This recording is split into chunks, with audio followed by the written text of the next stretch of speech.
Education zone Haldwani canal road पे पुनः स्वागत है आप सबका।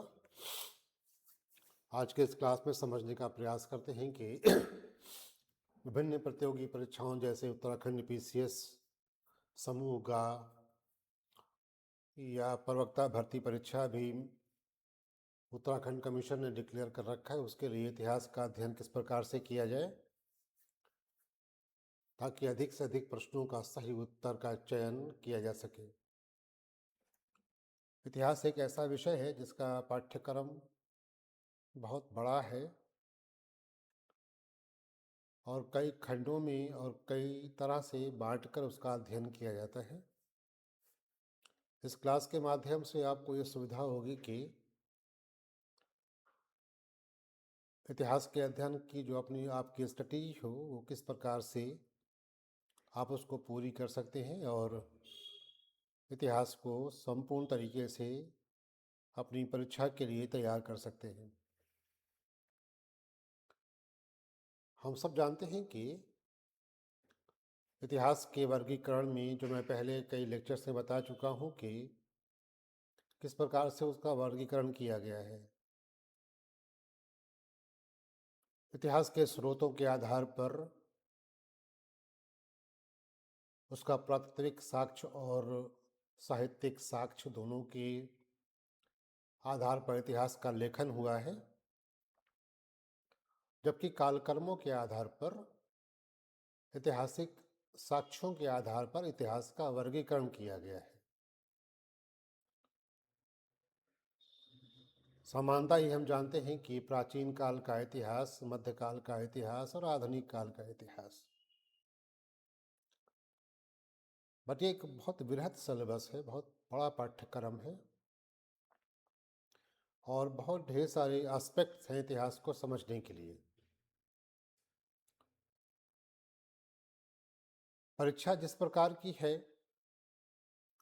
उस प्रकार से इतिहास को तैयार किया जाता है। सभी परीक्षाओं का मापदंड एक जैसा नहीं है। जैसे कोई यूपीएससी की परीक्षा की तैयारी कर रहा है तो यूपीएससी ने अपने सिलेबस में इतिहास का जो पॉलिटिकल हिस्ट्री है, जो बहुत तथ्यात्मक है, वो पाठ्यक्रम का हिस्सा नहीं माना है। जब सिलेबस रिवाइज हुआ है 2013 और 11 के अंदर, तो पॉलिटिकल हिस्ट्री को सिलेबस से बाहर करके उससे विश्व इतिहास को जोड़ दिया है। ये बदलाव रहा है सामान्यतः। और प्राचीन काल का इतिहास और मध्यकाल का इतिहास यूपीएससी की परीक्षा के लिए कला और संस्कृति के इतिहास के पाठ्यक्रम का हिस्सा बनाया है। अब समझना ये होगा कि कला और संस्कृति को किस प्रकार से समेटा जाए, या अगर दूसरी परीक्षाओं के बारे में सोच रहे हैं जैसे उत्तराखंड पीसीएस या यूपी पीसीएस या समूह गा या प्रवक्ता भर्ती परीक्षा, तो इन परीक्षाओं में राजनीतिक इतिहास पाठ्यक्रम का हिस्सा है, तो उसको उस प्रकार से पढ़ना होगा। तैयारी करते समय इस बात का विशेष ध्यान रखा जाना चाहिए कि किसी भी विषय को किस प्रकार से तैयार करना है। केवल इतिहास ही नहीं बल्कि जो भी विषय आपके पास है, वो पॉलिटी का हो, राज्य व्यवस्था का हो, या ज्योग्राफी का हो, या साइंस टेक का हो, या भारतीय अर्थव्यवस्था का हो, विज्ञान प्रौद्योगिकी का हो, या जो पूरा का पूरा सिलेबस दिया हुआ है उसके अकॉर्डिंग फिल्टर करके पढ़ने में आसानी ये होती है कि हम एग्ज़ाम के बहुत नज़दीक रहते हैं, बहुत भटकाव नहीं होता और अधिक से अधिक सवाल सही कर पाते हैं अपने परीक्षा हाल में। तो समझा जाए कि किस प्रकार से इतिहास को तैयार किया जा सकता है विभिन्न परीक्षाओं के माध्यम के लिए, और इतिहास के अधिक से अधिक सवालों को सही किया जा सकता है। अगर हम एंशियंट टाइम में जाएं तो हम बांट के चलते हैं सिलेबस को कि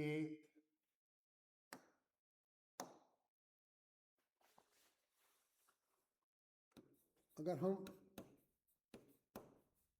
प्राचीन काल के इतिहास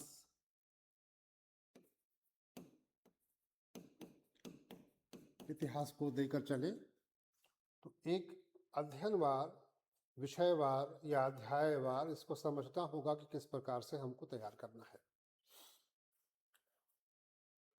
पहली जो सबसे पहला इसका अध्याय है वो है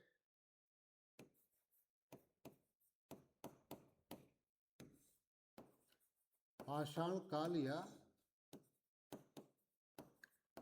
स्टोन एज। जो लोग यूपीएससी को प्रिपेयर कर रहे हैं, सिविल सेवा परीक्षा में देख रहे हैं अपने एग्ज़ाम को, एक्सपेक्टेड यूपीएससी ने 2026 की जो डेट डिक्लेयर कर रखी है वो 24 मई को है और वो परीक्षा हो जाएगी। यूपीएससी की एक विशेषता ये है कि कहीं आपदा अगर कोई ऐसी है, डिज़ास्टर कोई है जैसे पेंडेमिक या कुछ इस तरह का, जब भी परीक्षाओं को आगे पीछे करता है, वरना अगर कुछ ऐसा नहीं है तो समय में परीक्षा करा लेता है वो। यूपीएससी के पाठ्यक्रम में वो प्रीलिम्स का हो या मेंस का हो, प्रागैतिहासिक काल स्टोन एज पाठ्यक्रम का भाग नहीं है। ये बात याद रखिएगा कि पाठ्यक्रम का भाग नहीं है। इसलिए अगर यूपीएससी में जा रहे हैं तो इस चैप्टर को छोड़ के आगे बढ़ जाइए, सिंधु सभ्यता से पढ़ना आरंभ करिए। लेकिन अगर दूसरी परीक्षाओं के लिए देख रहे हैं जैसे उत्तराखंड पीसीएस या उत्तराखंड लोअर या यूपी पीसीएस या प्रवक्ता भर्ती परीक्षा या समूहगा, उसके नीचे की जो परीक्षा है यूपीएससी में के, उन सब परीक्षाओं में प्रागैतिहासिक काल इतिहास के पाठ्यक्रम का भाग है। तो किस प्रकार से इसको तैयार किया जाए? अगर परीक्षा में देखा जाए प्रश्नों की संख्या तो 1 या 2 प्रश्न प्रश्न पत्र में रहते हैं। इस बात पर अचरज नहीं होना चाहिए कि 1 या 2 प्रश्न तो संख्या बहुत कम दिखाई देगी, लेकिन अगर पूरे इतिहास के कालखंड से पूरे इतिहास को देखा जाए तो 18 से 20 सवाल पूछता है। कभी कभी संख्या बढ़कर 25 या उसके आसपास रहती है। तो पूरे इतिहास के पाठ्यक्रम के एक एक अध्याय से एक एक सवाल मिलाकर 20-25 बनता है, ना कि किसी एक अध्याय से। तो प्रत्येक अध्याय को विशेष रूप से पढ़कर वो 20 सवाल सही होगा। अगर कोई विद्यार्थी, कोई एस्पिरेंट ये समझता है कि किसी एक टॉपिक को या किसी एक अध्याय को पढ़कर हम या किसी एक खंड को पढ़कर हम तैयार कर लेंगे इतिहास को, तो वो तैयारी गलत है। प्रत्येक अध्याय का महत्व है। तो हर अध्याय को किस प्रकार से देखा जाए, इस बात का अध्ययन आज हम लोग करेंगे, समझने का प्रयास करेंगे, ताकि इतिहास आपके लिए एक सरल विषय बन जाए और अधिक से अधिक अंकदायी हो जाए आपके लिए। इतिहासकारों ने पुरातात्विक साक्ष्यों के आधार पर प्राग इतिहास काल को प्रथमतः 3 कालखंडों में बांटकर रखा है। एक है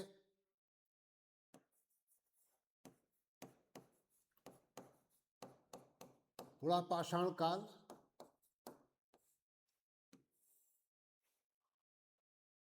इस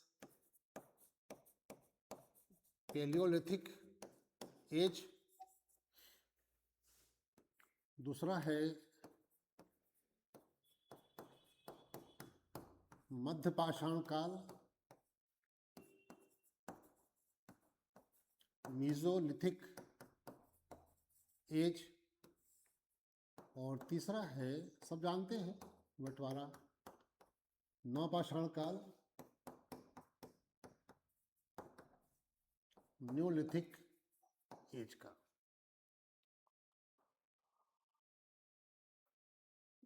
ये बंटवारा है सामान्यतः स्टोन एज का। लेकिन कैसे इसको तैयार किया जाए तीनों कालखंडों को, ये बात हम स्पष्ट कर दें कि इस कालखंड के इतिहास को जानने, समझने, लेखन के लिए हमारे पास किसी प्रकार का साहित्य नहीं। इतिहास लेखन की पूरी निर्भरता इस कालखंड के लिए पुरातात्विक साक्ष्यों पर ही निर्भर है। तो हम तीनों को एक साथ क्लब करें, जोड़ने का प्रयास करें और फिर पढ़ने का तरीका देखा जाए। तो तरीका ये है कि अलग अलग तीनों समय का सबसे पहले समय काल को निश्चित कीजिए कि इस एक कालखंड का समय क्या है और फिर तीनों का समय काल क्या है। अलग लेक्चर्स में अलग अलग डिफाइन कर दूंगा कि इनका समय क्या है, इसके पुरातात्विक साक्ष्य क्या है, इसके स्थल कौन से हैं, उन स्थलों से कौन कौन से किस प्रकार के साक्ष्य मिले हैं। तो ये अध्याय और भी आसान हो जाएगा। एजुकेशन जोन हल्द्वानी इस तरह की कक्षाएं आरंभ कर चुका है। जो उत्तराखंड पीसीएस, लोअर पीसीएस, प्रवक्ता भर्ती परीक्षा, समूह गा, और हम फरवरी में प्लान कर रहे हैं यूपीएससी के लिए। पर आज की इस क्लास को हम समझने का प्रयास करेंगे कि अध्याय जो लोग क्लास को नहीं करना चाहते, जो लोग करना चाहते हैं, उनका वेलकम है एजुकेशन जोन के अंदर, जो कनाल रोड हल्द्वानी में है।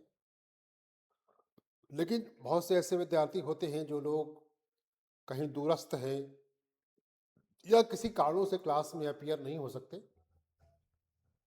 बहुत ढेर सारे रीजंस होते हैं। ये कक्षाएं ऑफलाइन ऑनलाइन दोनों मोड में है। तो एक तो आपको लाभ ये होगा कि ये हाइब्रिड मोड की कक्षा है। जो क्लास यहाँ पे बैठेगी ऑफलाइन, वही कक्षा ऑनलाइन भी अवेलेबल होगी, लाइव है। एजुकेशन जोन का अपना ऐप है, उस ऐप पर लाइव होगी। तो दूर के विद्यार्थी भी अगर कहीं पहाड़ में बैठे हैं या दूरस्थ कहीं बैठे हुए हैं तो उनके लिए भी एक फैसिलिटी है कि वो ऑनलाइन इस कोर्स को परचेज कर सकते हैं।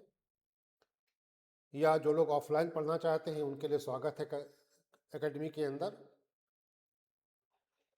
वैसे मेरा सजेशन ये होता है कि हमेशा अपनी पढ़ाई के लिए ऑफलाइन कक्षाएं ज्वाइन किया जाए ताकि अधिक से अधिक आपके डाउट्स को क्लियर किया जा सके। जो डायरेक्ट इंटरेक्शन होता है वो अधिक महत्वपूर्ण कक्षाएं होती हैं। आप टीचर से सीधे संबंध स्थापित होता है और हर प्रकार की डाउट जो क्लियर होता है, हर प्रकार के सवाल जो आपके दिमाग में विचलित करते हैं आपको, उसका सरल उत्तर मिल जाता है। तो एक लाभ तो ऑफलाइन ऑनलाइन का ये है। लेकिन फिर भी बहुत से लोग कहीं दूर होते हैं या बहुत से कारण होते हैं जो लोग ऑफलाइन कोर्स को ज्वाइन नहीं कर पाते। वो अपने समय के अनुसार देखना चाहते हैं। कोई कार्य में भी व्यस्त है, कोई काम कर रहा है, कोई अन्य कहीं व्यस्त है। ऐसे लोगों के लिए भी ऑनलाइन की सुविधा है। ऑनलाइन लाइव है, साथ में वही लेक्चर आपको ऐप के ऊपर रिकॉर्डेड मिल जाएगा। तो आप अपने समय के अनुसार चाहे जब उसको देख लीजिए। उसकी नोट्स मिला दीजिए, पीडीएफ के फॉर्म में आपको नोट्स मिल जाएगी आपके व्हाट्सएप पर। या अगर आप हार्ड कॉपी में चाहते हैं नोट्स को तो आप एकेडमी को विजिट करके हार्ड कॉपी में notes, question bank, practice set या टेस्ट सीरीज को ज्वाइन कर सकते हैं। सब प्रकार की परीक्षाओं के लिए यूपीएससी को छोड़कर, like Uttarakhand PCS, lower PCS, समूह या प्रवक्ता भर्ती परीक्षा के लिए। इस कालखंड को समझने के लिए सबसे प्रथम तो ये है कि इसके समय काल को निश्चित करें कि इन तीनों का समय काल क्या है। दूसरा ये है कि क्योंकि मैं पहले कह चुका हूं कि इस पूरे समय काल के अंदर तीनों के अंदर साहित्य का अभाव है। भाषा अब तक आविष्कृत नहीं हुई थी, इसलिए कोई लेखन का कार्य इस पूरे समय काल में नहीं हुआ है। जो कुछ भी हमारे पास इतिहास लेखन का सामग्री है वो पुरातत्व है और उसी के आधार पर समय काल का लेखन हुआ है। समय काल के बाद इस बात को निश्चित कीजिए कि इन तीनों का अलग अलग स्थल कौन सा है।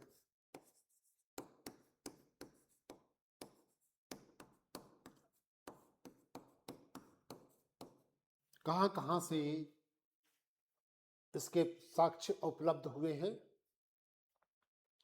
और मानव समूह चाहे आरंभिक काल में अपने घुमक्कड़ जीवन में जहां जहां रुका अपने साक्ष्यों को छोड़ता हुआ आगे बढ़ा,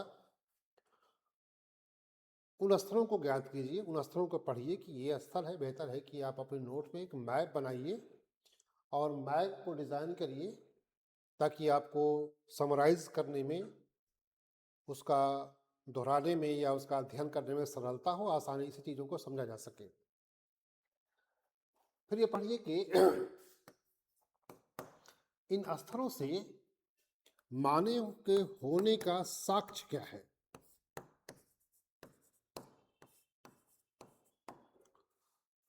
मनुष्य अपने गमन में, यात्रा के क्रम में एक स्थल से दूसरे स्थल तक अपना घुमक्कड़ जीवन जीता रहा।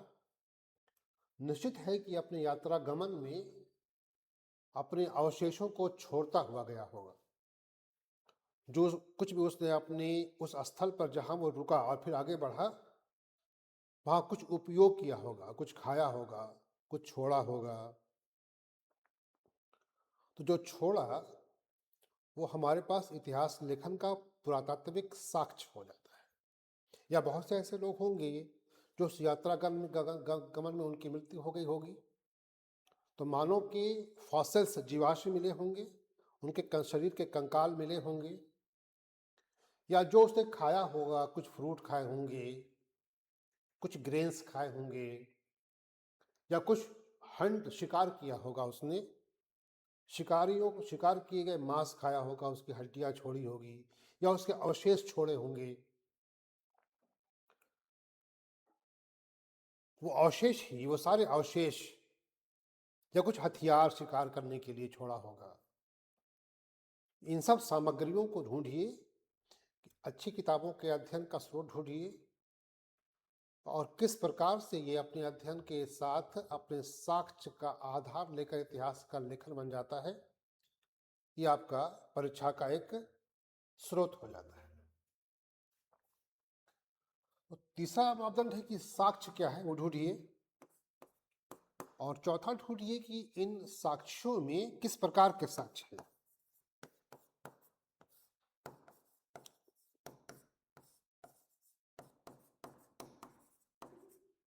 जैसे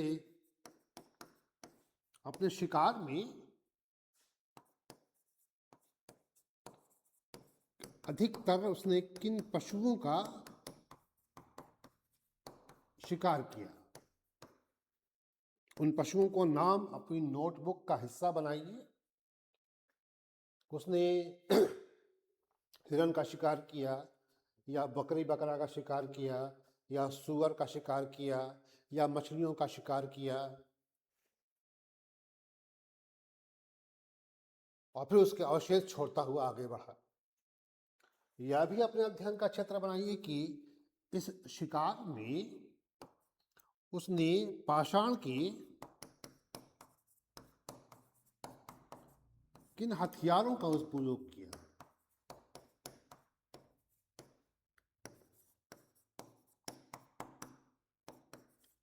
पत्थर के पाषाण किस प्रकार के थे?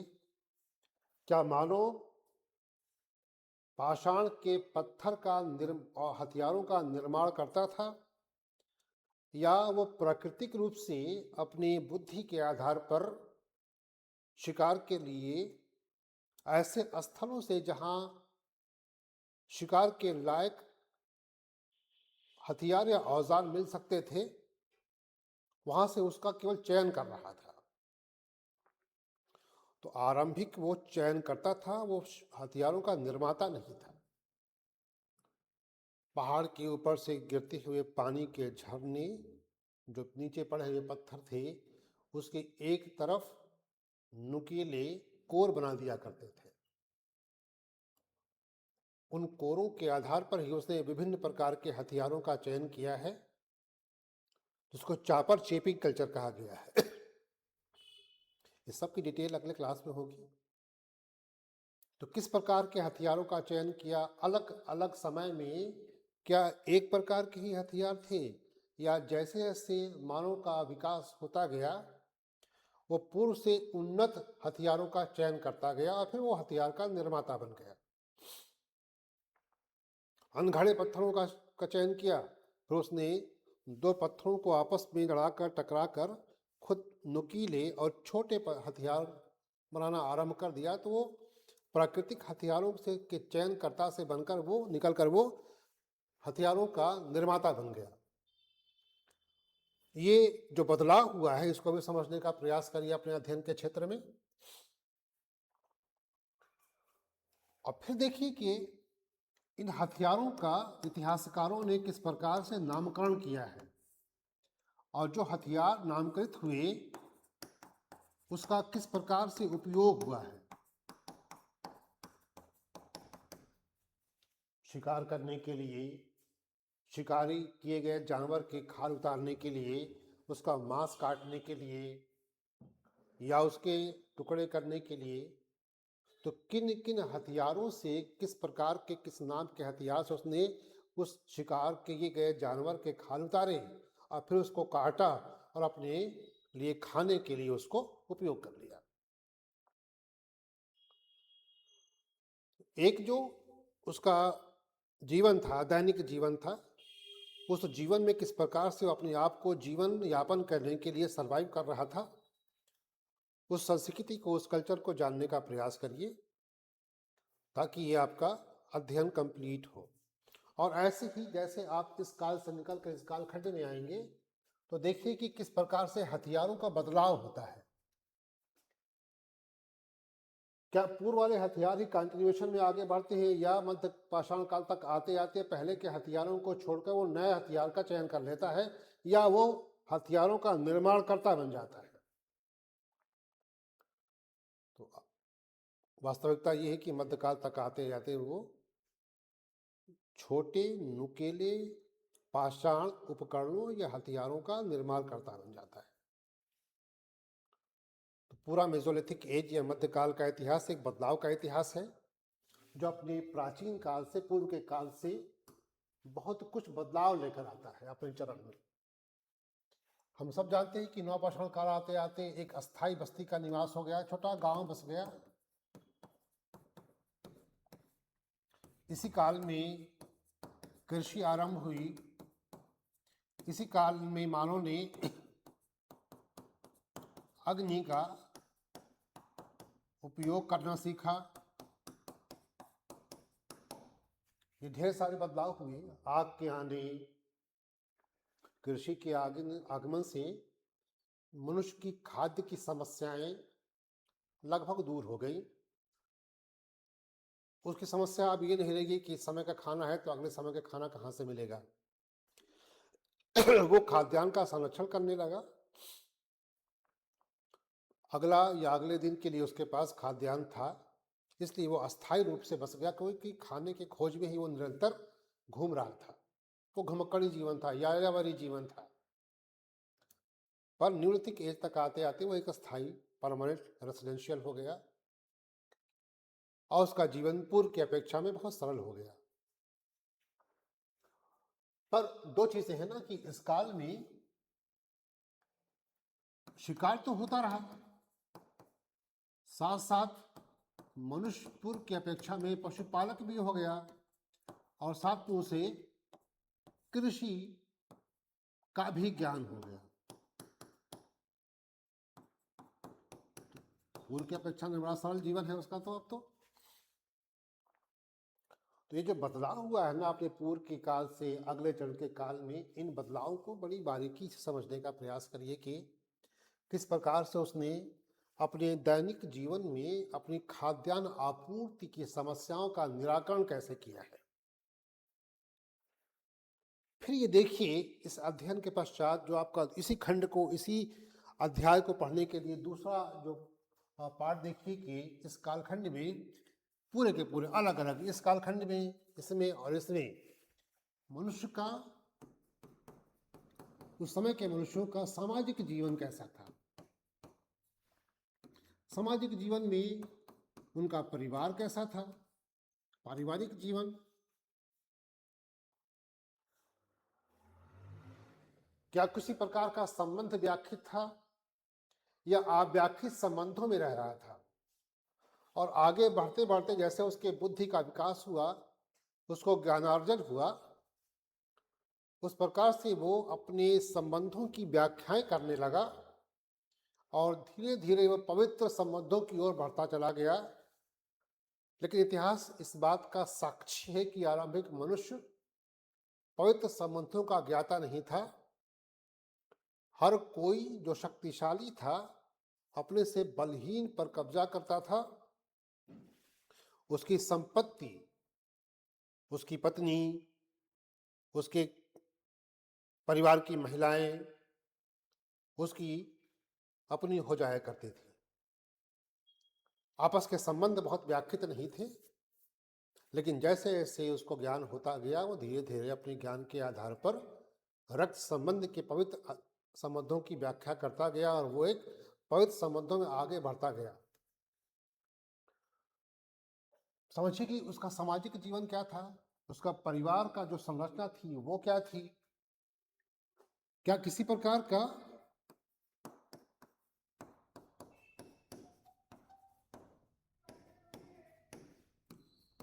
राजनैतिक संस्था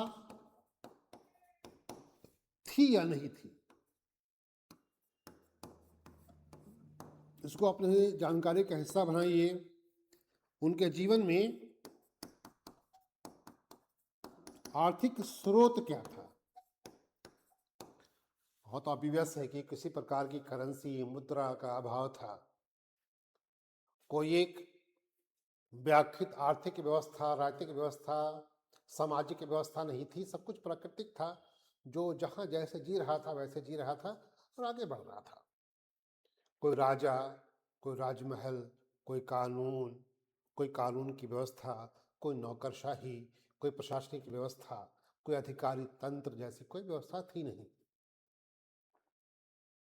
लेकिन चूंकि आपको अपने सवालों को सही करना है, इसलिए इन सब कालखंड को शॉर्ट नोट में ही रखिए ताकि आसानी से चीज़ों को अपने अध्ययन का क्षेत्र बनाया जा सके। उस समय के लोगों की, तीनों कालखंडों के लोगों की धार्मिक मान्यताएं क्या थी।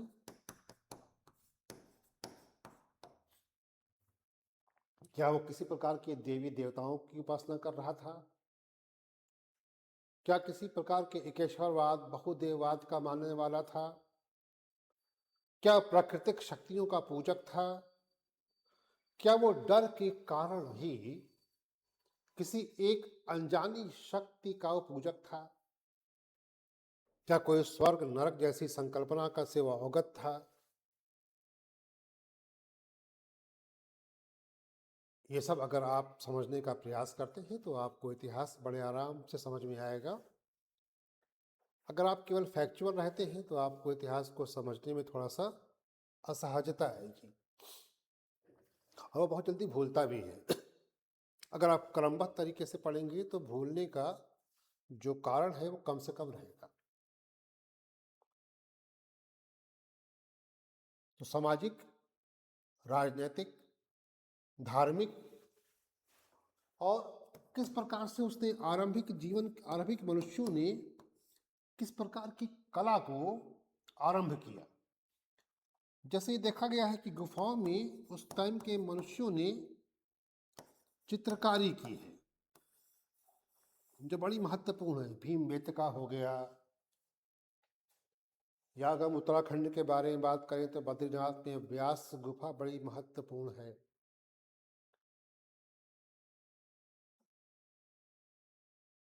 आदमपुर की या बहुत सी गुफाएं अजंता, एलोरा बाद की है।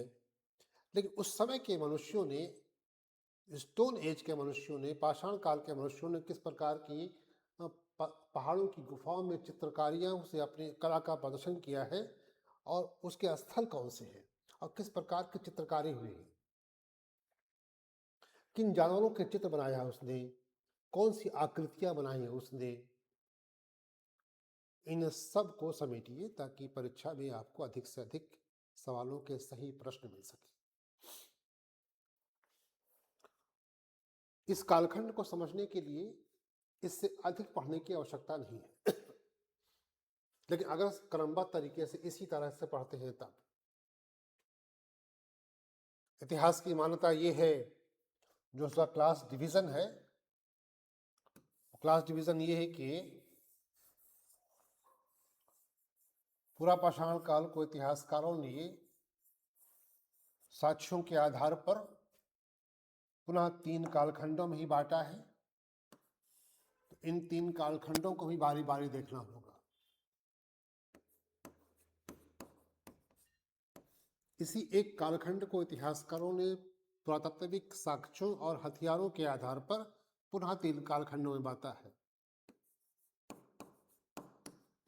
निम्न पाषाण काल,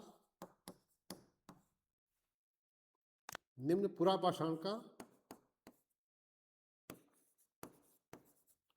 मध्य पुरापाषाण काल और उच्च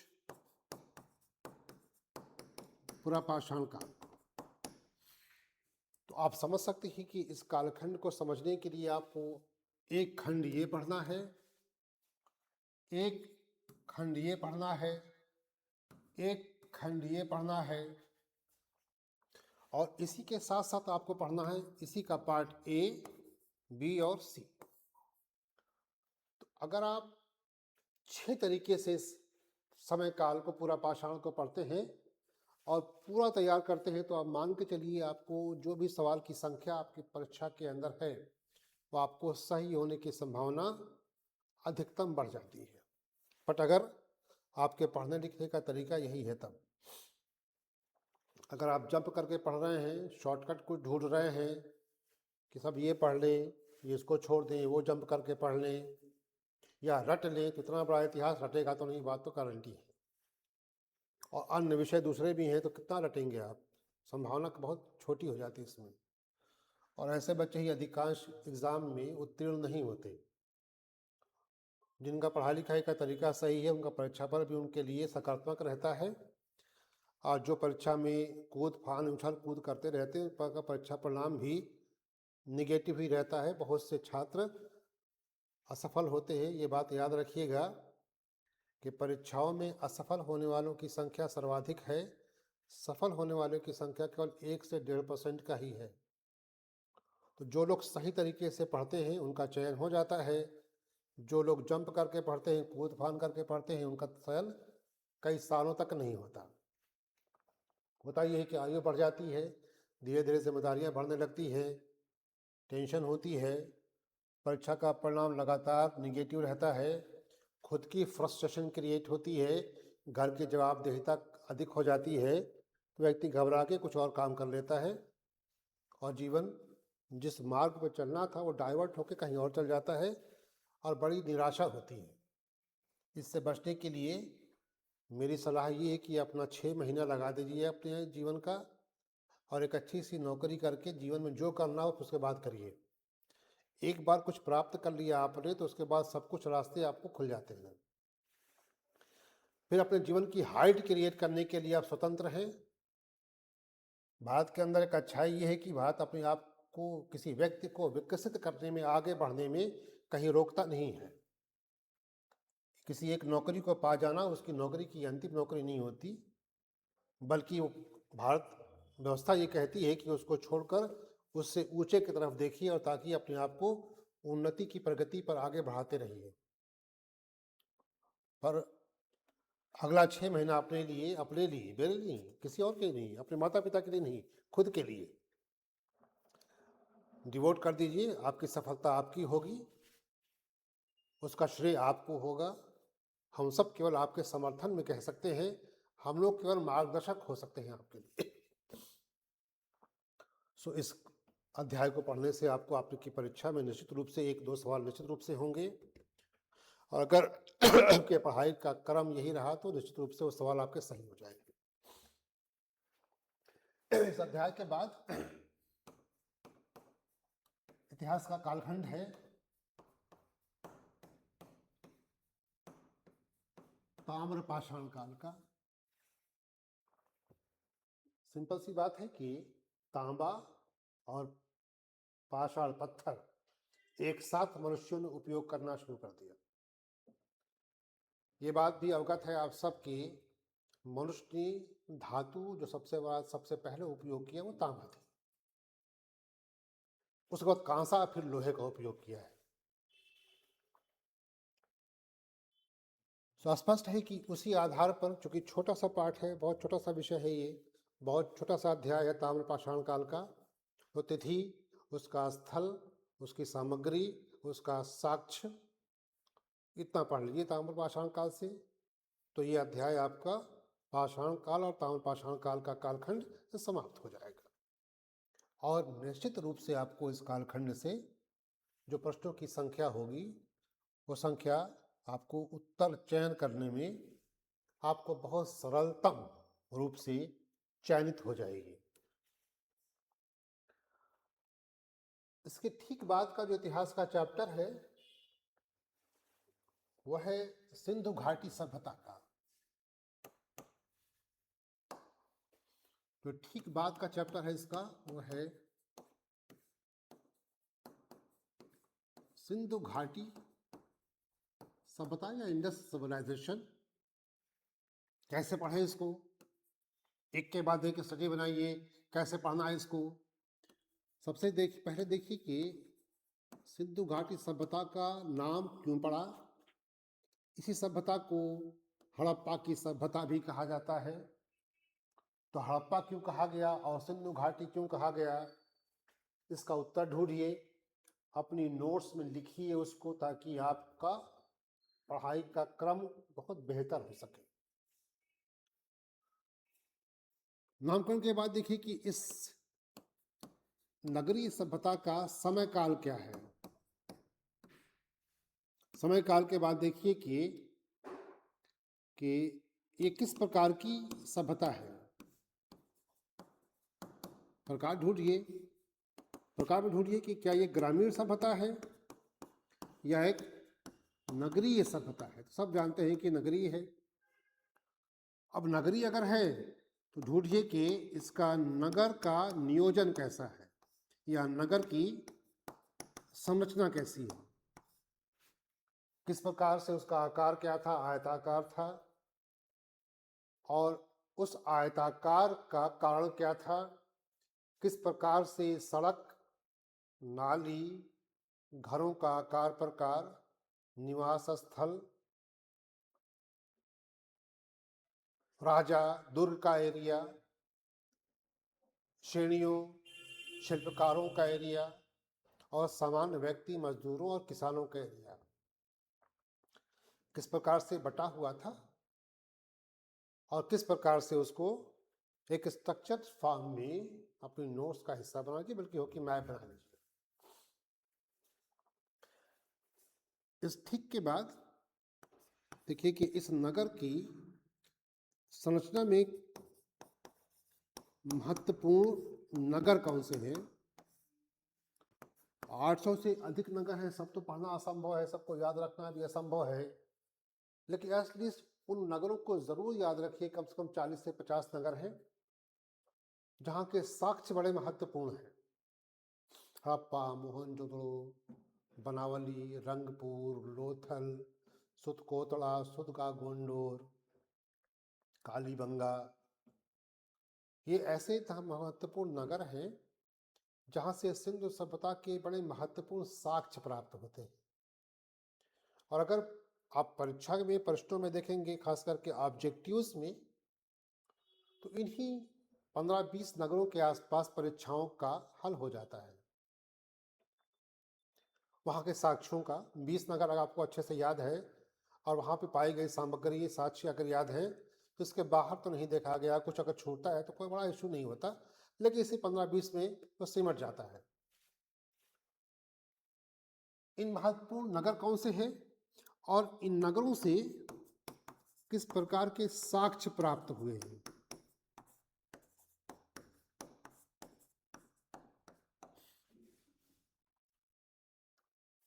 हड़प्पा की क्या विशेषता है, किस प्रकार के पुरातात्विक साक्ष्य वहां पर है। मोहनजोदड़ो, कालीबंगा, बनावली, रंगपुर, लोथल, सुतकोतड़ा, सुतकागेंडोर, अन्य महत्वपूर्ण नगर।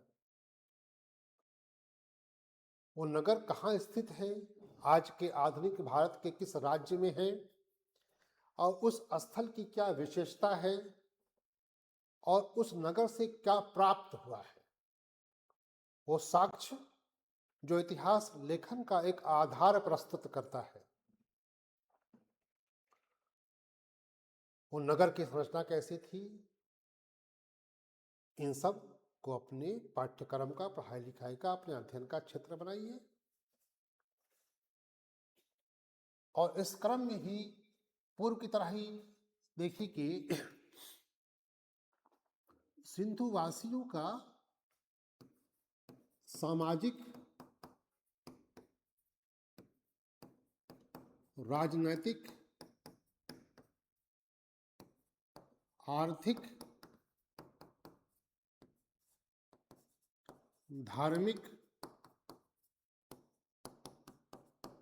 सांस्कृतिक जीवन कैसा था। क्या किसी प्रकार की कला का आविष्कार था। हम सब जानते हैं कि सिंधुवासियों को लिपि का ज्ञान था, लेकिन लिपि चूंकि पढ़ी नहीं गई है इसलिए अपठनीय मानी गई है। पर ये तो कह सकते हैं कि सिंधुवासी लिपि से परिचित थे। तो अन्य किस प्रकार की कलाओं से परिचित थे, जैसे मन का उद्योग बड़ा मशहूर था वहां पर, लोहार उद्योग, कांसे का उपयोग करते थे वो लोग, धातु का उपयोग करते थे वो लोग। कुछ बैलगाड़ी के साक्ष्य मिले हैं, कुछ इक्का गाड़ी के साक्ष्य मिले हैं, नटराज की मूर्ति मिली है, कांसे की है। इसका मतलब कि वो लोग एक कला और शिल्प के जानकार थे। तो अपनी कला के चयन में उन लोगों ने किस प्रकार से अपनी कला का प्रदर्शन किया है और किन नगरों से क्या अवशेष मिले हैं, क्या साक्ष्य मिले हैं, वो आपके अध्ययन का भाग होगा तो ये अध्याय भी बड़ा सरल हो जाएगा। और एक ऐसा महत्वपूर्ण अध्याय है ये जो यूपीएससी का पाठ्यक्रम भी है और बाकी हर प्रकार के एग्जाम में इससे प्रश्न आते हैं। संख्या चाहे जो हो, 1 हो, 4 हो, 2 हो, जो भी हो, लेकिन कम से कम इस अध्याय को छोड़ा नहीं जा सकता किसी भी परीक्षा के लिए। यदि इतिहास का आपका पाठ्यक्रम का किसी परीक्षा का भाग है तो इस अध्याय को छोड़ नहीं सकते, क्योंकि हर हाल में यहां से प्रश्न होता है। कभी कभी देखा गया प्रश्नों की संख्या 1 से अधिक होती है, लेकिन मान के चलते हैं कि 1 तो होगी होगी। देखा भी गया है, अधिकांश सब प्रकार की परीक्षाओं में देखा गया है कि इस भाग से, इस अध्याय से एक प्रश्न अवश्य रहता है। तो अगर आप सिंधु घाटी सभ्यता को उसके नामकरण से, किस किस प्रकार का नाम उसका पड़ा, सिंधु घाटी के साथ साथ उसको हड़प्पा सभ्यता क्यों कहते हैं, उसका नामकरण क्यों पड़ा, उसका समय काल क्या है, किस प्रकार की सभ्यता थी, ग्रामीण या नगरी, और फिर उस नगरी है तो किस प्रकार की उसकी संरचना थी, उसके महत्वपूर्ण नगर, नगरों से प्राप्त साक्ष्य और उनकी विशेषताएं, और फिर इसका सामाजिक, राजनीतिक, आर्थिक, धार्मिक और सांस्कृतिक जीवन। ये अगर आप पढ़ते हैं अपने अध्ययन के क्षेत्र में तो यह अध्याय भी आसान हो जाएगा। इस अध्याय के ठीक बाद आपका है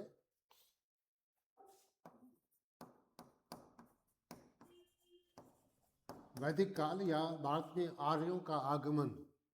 हम सब जानते हैं कि इस वैदिक काल को इतिहासकारों ने साक्ष्यों के, प्राकृतिक साक्ष्यों के आधार पर ही 2 कालखंड में बांट कर रखा है। एक को कहते हैं ऋग्वैदिक काल और दूसरों कहते हैं उत्तर वैदिक काल। पुरातत्व है, यहाँ पर साहित्य है, और देखिए कि क्या साहित्य इसी समय लिखा गया है। इस साहित्य का समय काल निश्चित कीजिए तो समझने में आसानी होगी। इसका पुरातत्व है ओसीपी, गिरवे रंग के मृद भांड। तो आपके पास पुरातत्व भी है, साहित्य भी है, और फिर उसी तरह से जैसे पिछला आपने पढ़ा है कि उसका समय काल निश्चित कीजिए, उस सभ्यता का प्रकार ढूंढिए कि ये आर्यों की सभ्यता है, तो ढूंढिए कि आर्य कौन है, उनका निवास स्थल क्या है। मैं इस पर बहुत स्पष्ट कर दूं कि आप अपना मत मत लगाइएगा कि आर्य कहाँ का है, भारतीय कहीं और का है। जो इतिहासकारों का मत है उसी को याद रखिए, हमारा तुम्हारा किसी का इसका परंतु किंतु मत करिएगा। अगर कोई इतिहासकार कहता है कि आर्य मध्य एशिया से आया है, जैसे मैक्स मुलर और डॉक्टर आर एस शर्मा कहते हैं, तो जब आर एस शर्मा और मैक्स मुलर को देखिए तो कहिए कि इनके अनुसार आर्य मध्य एशिया से आया हुआ है, हमारे अनुसार नहीं, या किसी छात्र या किसी अध्यापक या किसी टीचर के अनुसार नहीं। अगर ये परीक्षा में पूछता है कि नहीं आर्य मूलतः ब्रह्म ऋषि प्रदेश का रहने वाला है, तो गंगानाथ झा का मत ये है कि आर्य मूलतः भारतीय है और ब्रह्म ऋषि प्रदेश का रहने वाला है, पर यह मत गंगानाथ झा का है। अगर ये कोई प्रश्न पूछता है आपसे कि आर्य असल में आर्कटिक प्रदेश के रहने वाले थे, तो ये मत बाल गंगाधर तिलक का है। अगर कोई कहता है कि ये हिमालय क्षेत्र के रहने वाले थे, दयानंद सरस्वती जी का है। हमारे कहने का मतलब है कि आर्य कौन था, कहाँ से आया था, हमारी मान्यता या किसी की मान्यता चाहे जो भी हो कि भारत मूलतः आर्य भारत का ही था। हमको अधिक से अधिक अपने प्रश्नों का उत्तर सही तरीके से देना है, ना कि अपना कुछ मत लगाना है। तो मत चाहे जिसका जो भी हो,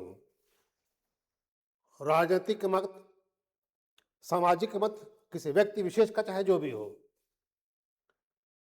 हमको उन इतिहासकारों को देखना होगा कि इतिहासकारों की मान्यता क्या है, कि इतिहासकार क्या मानते हैं कि आर्य कौन था, कहाँ से आया था और आके यहाँ पर रसायत किया और एक आर्य बस्ती का वैदिक सभ्यता का निर्माण और एक उत्तर वैदिक काल में आकर उसने एक अस्थायी वैदिक आर्य बस्ती का निर्माण कर दिया। तो इतिहासकारों के मत के आधार पर आर्य कौन थे, कहाँ के थे, किस प्रकार से आगमन हुआ है, उसको देखने का प्रयास करिए, उसको याद करने का भी प्रयास करिए, अपना मत मत लगाइएगा। तो जानिए कि आर्य कौन है, उसका निवास स्थल कहाँ पर है, क्या है, कहाँ से आया है, मूलतः भारत का है या भारत के बाहर का है, और फिर किस तरह से अपने यात्रा गमन में बढ़कर वो गंगा यमुना के दोआब में पहुंचकर वो उत्तर वैदिक काल में एक अस्थायी निवासी बन जाता है। सो ये बदलाव देखिए कि किस प्रकार से वैदिक काल से निकलकर उत्तर वैदिक काल में आया वो, और फिर ये पंजाब के एरिए में आको रिसाइड कर गया, पंजाब और पश्चिमी उत्तर प्रदेश के इलाके में वो अपने आप को बसाता है और धीरे धीरे आगे बढ़ के वो उत्तर भारत के गंगा यमुना के दबाव में फैलता चला जाता है वो। और फिर आर्य के जीवन में बहुत बड़ा बदलाव आता है, वो एक यायावरी घुमक्कड़ से निकलकर वो एक अस्थायी निवासी बन जाता है। मेरठ के पास एक जगह है अतरंजी खेरा, ये आपका इटावा के पास, वहां से लोहे के हल का साक्ष्य प्राप्त हुआ है जो उत्तर वैदिक काल का है। तो इतिहासकार ये मानते हैं, खास करके ये झा श्रीमाली ये मानते हैं कि उत्तर वैदिक कालीन आर्यों ने लोहे का प्रयोग करना आरंभ कर दिया था। तो कृषि करना आरंभ हो गया और कृषि में सरलता आ गई, उपज अधिक होने लगी, लोहे के हल बहुत मजबूत हुआ करते थे, तो इससे खेतों को नरम करना, मिट्टी को कोड़ना आसान हो गया, फसल की उत्पादन क्षमता बढ़ गई।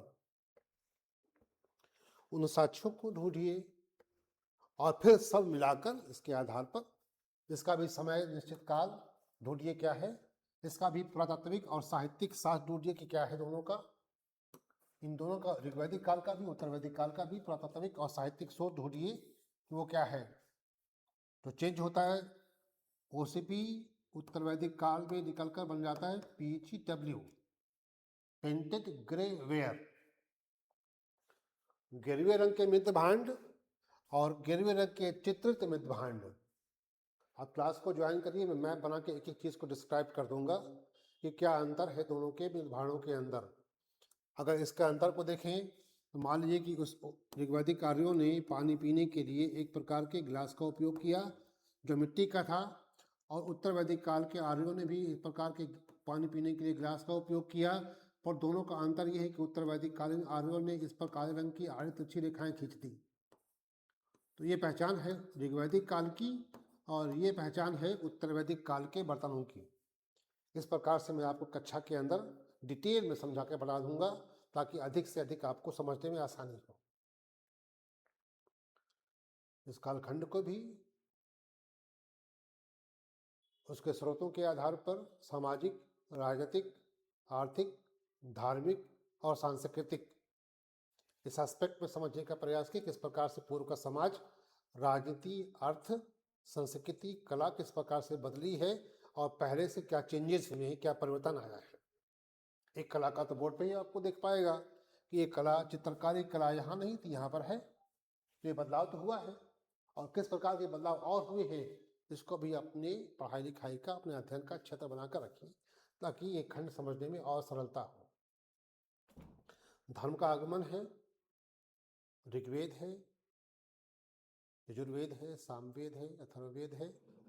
इन वेदों में ईश्वर की क्या कल्पना है, धर्म की क्या व्याख्याएं हैं, देवता किस प्रकार के हैं, उसके वाहन क्या हैं, किस देवता का क्या कार्य है और क्या स्थल है, उसका निवास स्थल कौन सा है। चूंकि अधिकांश प्रश्न इस कालखंड में इस तरह से पूछता है तो ये कालखंड भी आपका, ये अध्याय भी आपका बड़े सरलता से आपके अध्ययन का क्षेत्र हो जाएगा और इसके पूछे गए प्रश्न भी बड़ी सरलता से आपको हल हो जाएंगे। मैं 3-4 चैप्टर इसके बाद एक साथ पढ़ा लूँ, बता दूं आपको कि इसके बाद जो वैदिक काल के बाद का महाजनपदों का काल है, षोडश महाजनपद है। उस षोडश महाजनपदों के स्थल और सामाजिक और आर्थिक जीवन में निरंतर हो रहा बदलाव, महत्वपूर्ण नगर, उनके राजा और जो बहुत महत्वपूर्ण राजा हुए उनका, जैसे आप उत्तराखंड में अगर हैं तो मान के चलें कि कुरुक्षेत्र का ये, कुरुज जनपद का ये एरिया है और ये उत्तरी कुरु कहलाता है। हस्तिनापुर और इंद्रप्रस्थ इसकी 2 राजधानियां थीं। आपका जो एरिया है उसको मिलाकर एक मेरठ और कुछ उत्तराखंड के भाग को मिलाकर उसकी कुरु का भाग था जहाँ पे बड़े मशहूर महाभारत युद्ध हुआ है। तो यही एरिया है। ऐसे ही षोडश महाजनपदों में कुछ अच्छे महाजनपद जैसे मत्स्य हो गया, वैशाली हो गया, कुरु हो गया, कुछ दक्षिण के राज्य भी है, जनपद भी है, उनको याद करिए। उन जनपदों का विषय स्थल, प्लेस, उनके राजा और उस नगर की योजना, इसको पढ़ के रखिए। ये आपके लिए बहुत परीक्षा में उपयोगी अध्याय है। और इसी समय जो चीज जो सबसे बड़ी बात के अंदर बड़ी एक क्रांति के रूप में कही जाती है सो कहते हैं धर्म काल या धर्मयुग। दो बहुत महान संप्रदायों का ही उदय होता है। एक है महात्मा बुद्ध का आगमन और दूसरी महावीर स्वामी का आगमन। बुद्ध के संप्रदाय को लौकिक क्रांति के रूप में कहा गया है। भारतीय अध्यात्म में वेदों का बड़ा महत्व है। यजुर्वेद और ब्राह्मण ग्रंथों के अंदर बहुत ढेर सारे यज्ञ और यज्ञ में बलि प्रथा रही है। खास करके अश्वमेध के अंदर तो बलि प्रथा का बड़ा महत्व था। राजा जब अपने पद को आसीन होता था, जब राजा की नियुक्ति होती थी तो देवीय देवता को प्रसन्न करने के लिए बलि प्रथा बहुत प्रचलित थी।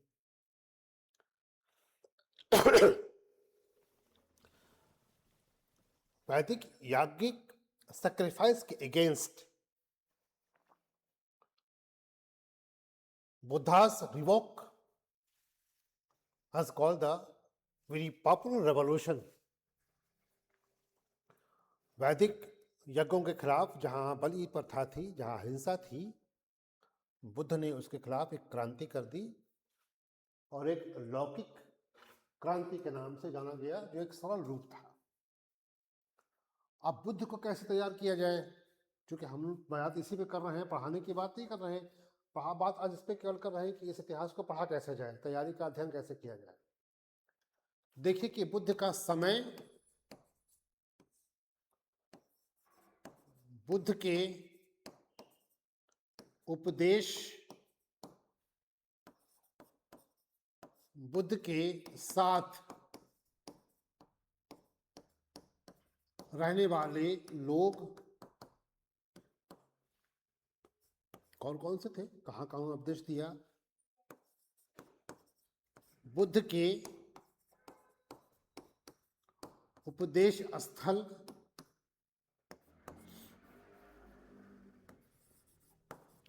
बुद्ध का यात्रा मार्ग और बौद्ध साहित्य,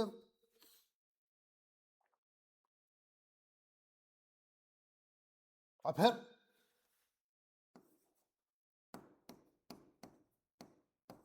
बौद्ध धर्म का बंटवारा, महायान और हीनयान। कारण क्या कारण था कि बुद्ध का धर्म, बौद्ध धर्म दो संप्रदायों में बट गया, एक हीनयान और एक महायान। महायान बुद्ध को मूर्ति के रूप में पूजने लगी, जबकि हीनयानी वास्तविक बुद्धिस्ट कहलाते हैं। बुद्ध ने ईश्वर की संकल्पना को नकार दिया कि ईश्वर नहीं है, आत्मा अमर होती है, आत्मा का पुनर्जन्म होता है, कोई स्वर्ग कोई नरक नहीं है। लेकिन जब बुद्ध का संप्रदाय बटा महायान और हीनयान में, तो महायान संप्रदाय के मानने वालों ने बुद्ध को एक भगवान का रूप दे दिया और बुद्ध की एक मूर्ति के रूप में उपासना करने लगे। यह भी ऐतिहासिक साक्ष्य है कि भारतीय में मूर्ति पूजा का आरंभ बुद्ध से ही होता है। बाद में गुप्तों के काल से भगवान विष्णु और फिर शिव की मूर्ति का आगमन हो गया। ये अलग बात है कि सिंधु घाटी सभ्यता से भी भगवान शिव की, आदि शिव की मूर्ति मिली है, जो कालीबंगा गुजरात राजस्थान के आसपास ही है। पर उसका उपयोग किस प्रकार से था, क्या वो कुछ मूर्ति पूजा के रूप में था, क्योंकि वहां से कोई मंदिर नहीं मिली, केवल मूर्ति मिली है। तो थोड़ा शंका है उस पर इतिहासकारों को, मेरी कोई शंका नहीं है, इतिहासकारों की शंका है। लेकिन भारत में मूर्ति पूजा का आरंभ हुआ बुद्ध से, और फिर गुप्तों के बाद मूर्ति पूजा का प्रचलन मंदिर के रूप में, मंदिर स्थापना के रूप में मूर्ति को स्थापित किया जाने लगा, वहां से प्रचलन बढ़ गया। बुद्ध को इस प्रकार से तैयार किया जा सकता है। बुद्ध साहित्य में आपको पिटक और उसके जो निकाय ग्रंथ हैं, दिग्ग निकाय, अंगुत्तर निकाय, और उनमें विशेष रूप से क्या कहा गया है, या इसके अतिरिक्त बौद्ध साहित्य क्या है, जैसे बौद्ध दीपवंश, महावंश, महाबोधि वंश, इन पुस्तकों को भी देखिए। इन पुस्तकों में क्या कुछ कहा गया है बुद्ध के विषय में, या बुद्ध के उपदेश के विषय में, या कौन सी पुस्तक बुद्ध के धर्म से संबंधित है या बुद्ध के संप्रदाय से संबंधित है। इसको अपने अध्ययन का क्षेत्र बनाइए। और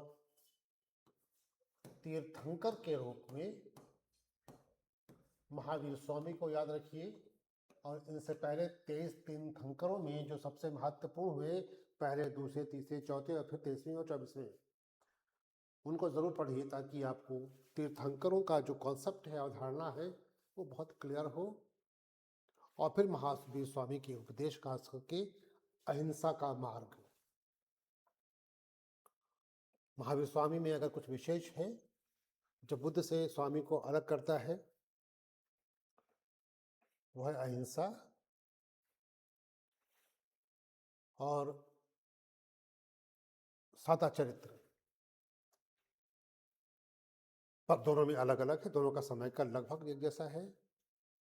दोनों एक सामाजिक लौकिक क्रांति के जनक हैं, वैदिक यज्ञ के खिलाफ हैं, यज्ञों में हिंसा बलि के खिलाफ है, एक शांति अहिंसा हिंसात्मक सामाजिक व्यवस्था के खिलाफ है।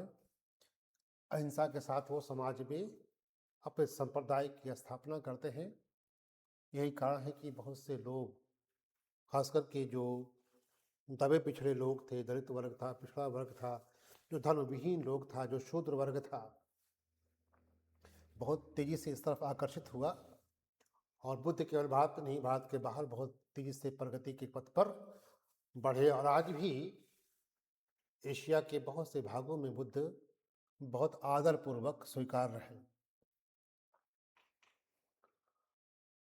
धर्म के बाद हम जब पढ़ते हैं ना, तो एक बहुत राजवंशों का इतिहास आता है। मगध का उत्कर्ष, मगध के उत्कर्ष में नंदवंश, मैं एक बार में पढ़ा देता हूँ उसको, है ना। नंदों के बाद मौर्य, और मौर्यों का जब पतन होता है तो पतन के बाद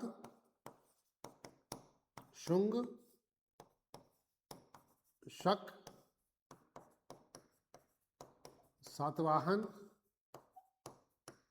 और कुशक, इस प्रकार से क्रम है इनका। तो एक तो मौर्य पढ़ना है कि मौर्य की स्थापना, और यहीं पर आपको कौटिल्य मिल जाएगा।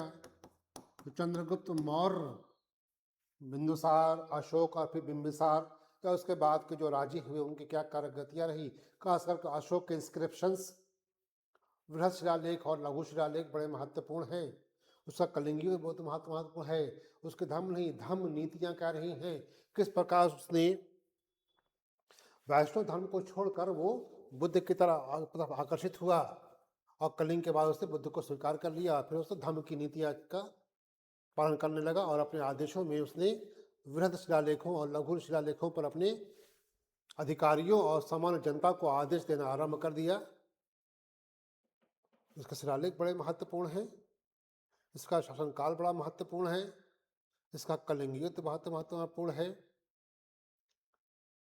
तो मौर्यों को इस प्रकार से पढ़िए, और वही एक कॉमन है, सामाजिक, आर्थिक, राजनीतिक जीवन की गतिविधियों को देखते रहिए, ताकि फ्लक्चुएशन, किस प्रकार से हमारा समाज बदलते हुए आगे बढ़ रहा है, सामाजिक की व्यवस्था में किस प्रकार से नियम और रीति रिवाजों का बदलाव हो रहा है, इसको देखते हुए आगे बढ़ते रहिए, तो आपके लिए एक आसान चीज़ हो जाएगी। और अगर क्रम बता दिया जाए यहीं पर, तो गुप्त साम्राज्य, वर्धन, और गुप्तों के साथ ही पढ़िए भारत में सामंतवाद का उदय, वर्धन साम्राज्य और त्रिपक्षीय संघर्ष जो कन्नौज को लेकर होता है, पाल, गुर्जर और प्रतिहारों के बीच में।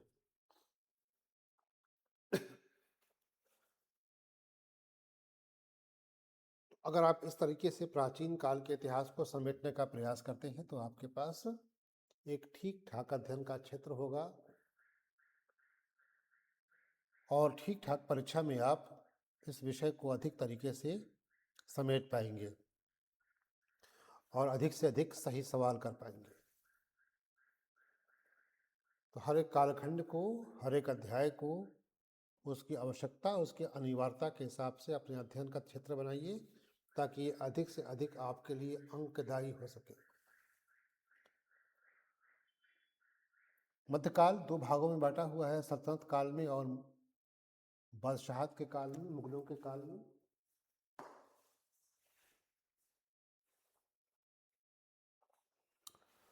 ग्यारह सौ इक्यानवे में तराइन का प्रथम युद्ध होता है, 1192 में तराइन का दूसरा युद्ध होता है। एक बार में मोहम्मद गौरी हारता है 1191 में, 1200 में तराइन का युद्ध वो जीत जाता है। भारत के अंदर अपने जीते हुए प्रदेशों को 4 भागों में बांटकर वो चला जाता है तुर्की, रास्ते में ही मर जाता है, तुर्की पहुंच नहीं पाता वो, लेकिन अपने विजित भारतीय क्षेत्रों को अपने सिपह सालारों में बांट देता है, और भारतीय राज क्षेत्र को अपने गुलाम कुतुबुद्दीन ऐबक को देकर जाता है। वो कुतुबुद्दीन ऐबक मोहम्मद गौरी का गुलाम है, जिसको उसने तुर्की के गुलामों की बाजार से खरीदा था, जो उसका सैनिक भी है और उसका सिरपा सालार भी है। उसी का दामाद, उसी का भतीजा इल्तुतमिश बाद में दिल्ली सल्तनत की स्थापना करता है और लाहौर से दिल्ली लाकर अपनी राजधानी बनाता है और फिर बाद में मुस्लिम काल का आरंभ होता है। शॉर्ट पे चलेंगे, मध्यकाल के देखें तो एक है यहाँ पर पूर्व मध्यकाल, उसको कहते हैं दिल्ली सल्तनत। सो क्या पढ़ना है इसके अंदर? ऐबक कौन था, लाहौर को उसने भारत की प्रथम राजधानी बनाया या केवल सत्ता का केंद्र बनाकर रखा उसने? बाद में इल्तुतमिश ने उसको अपनी राजधानी दिल्ली सल्तनत की बना दिया। इस्लाम परस्त था, रोज कुरान पढ़ता था, उसका नाम कुरान खां हो गया। पोलो खेलते हुआ घोड़े की पीठ पर बढ़ते हुए स्टिक से एक खेल खेला था, उसको पोलो कहते हैं, तुर्की भाषा में चौगाम कहते हैं। और उसकी पीठ से गिरा और मर गया। अब एक करम बनता है ऐबक इल्तुतमिश रजिया बलबन फिर तुगलक खिलजी सैयद लोदी और फिर सैयद वंश। कैसे पढ़ना है इसमें, क्योंकि बड़ा फ्लक्चुएशन इसके अंदर है।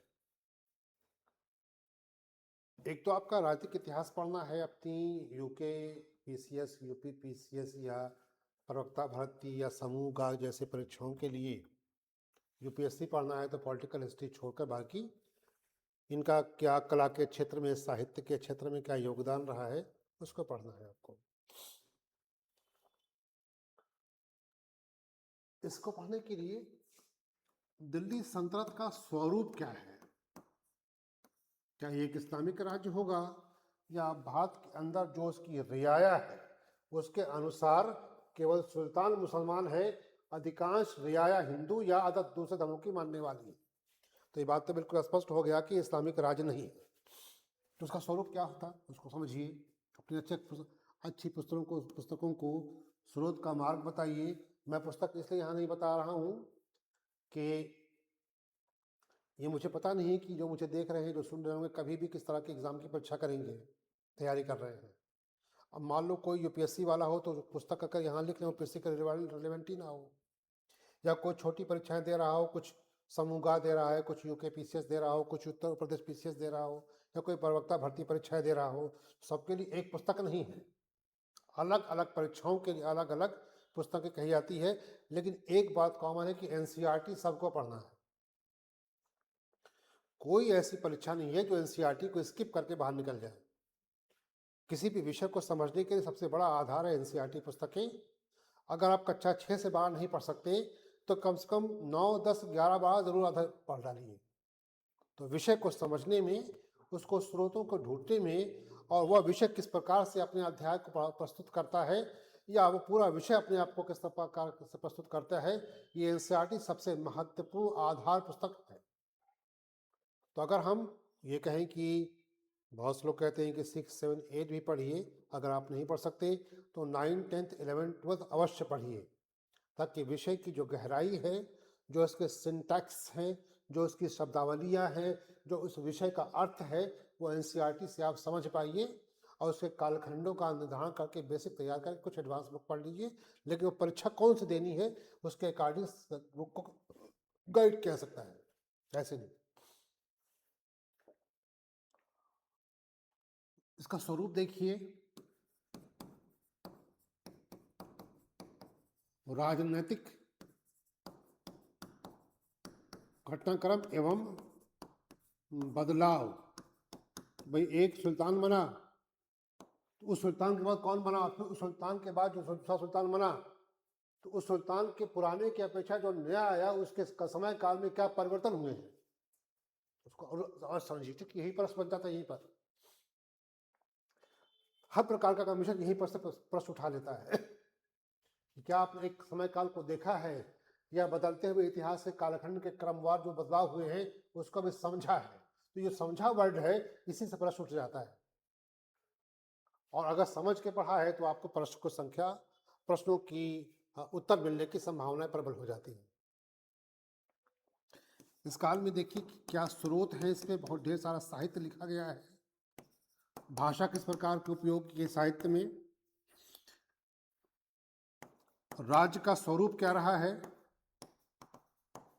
सुल्तान और उसके काम करने वाले वजीर या कह लो कि उसके जो मंत्रियों की किस प्रकार के स्वरूप का गठन हुआ है उसको जानिए। और फिर एक निरंतरता में जो चलती है बात की सामाजिक, आर्थिक, राजनीतिक, धार्मिक जीवन को देख लीजिए, उसमें किन किन तरह के पदाधिकारियों की नियुक्तियां की गई हैं और उनके नाम क्या हैं, उसके कार्य क्या हैं। ये बड़े महत्वपूर्ण विषय हैं। जैसे धार्मिक रूप से, क्योंकि पहले का जो राजा था वो भारतीय भाषा के आधार पर अपने मंत्रियों का नामकरण करता था। जैसे अर्थशास्त्र में कौटिल्य ने कई एक मंत्रियों के, जिसको अध्यक्ष कहता है या महामात्य कहता है, उसकी नियुक्तियां किया है। तो उस भाषा के आधार पर उसने कहा इस लवणा अध्यक्ष हो गया, इस सीता अध्यक्ष हो गया, कृषि का मंत्री। लेकिन जब इस्लामिक सुल्तान मुसलमान आता है तो उर्दू या तुर्की या फारसी भाषा के आधार पर अपने मंत्रियों का नामकरण करता है। जैसे एक बड़ा महत्वपूर्ण पद है काजीउल कुजात का। काजीउल कुजात का पद वो है जो सल्तनत काल का जो चीफ जस्टिस है, मुख्य काजी, उसका नाम है काजीउल कुजात। या फिरोज शाह तुगलक ने दीवाने कोह बनाया, कृषि विभाग। तो हम समानता ये जाते हैं कृषि विभाग, लेकिन जब सुल्तान बदलती है, जब भाषा बदलती है, तो विभागों का नामकरण भी भाषागत बदलता रहता है।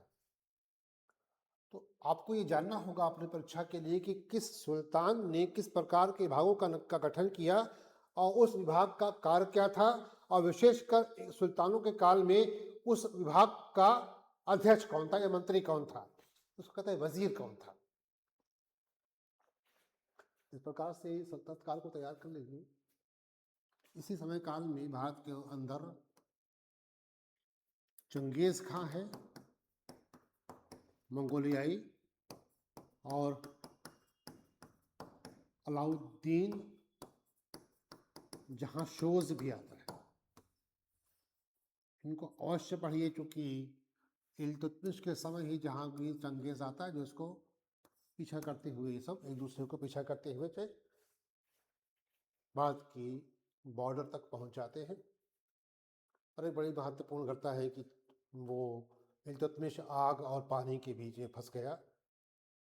खलीक अहमद निज़ामी लिखते हैं, और फिर वो एक ऐसा जवाब देता है कि मेरा सौभाग्य है कि विश्व का महान योद्धा मेरे साम्राज्य की सीमा पर है, लेकिन मेरी ये अनुकूलता नहीं है कि मैं आपको अपने साम्राज्य में आमंत्रित करूं, क्योंकि आपके अनुकूल यहाँ का वातावरण नहीं है।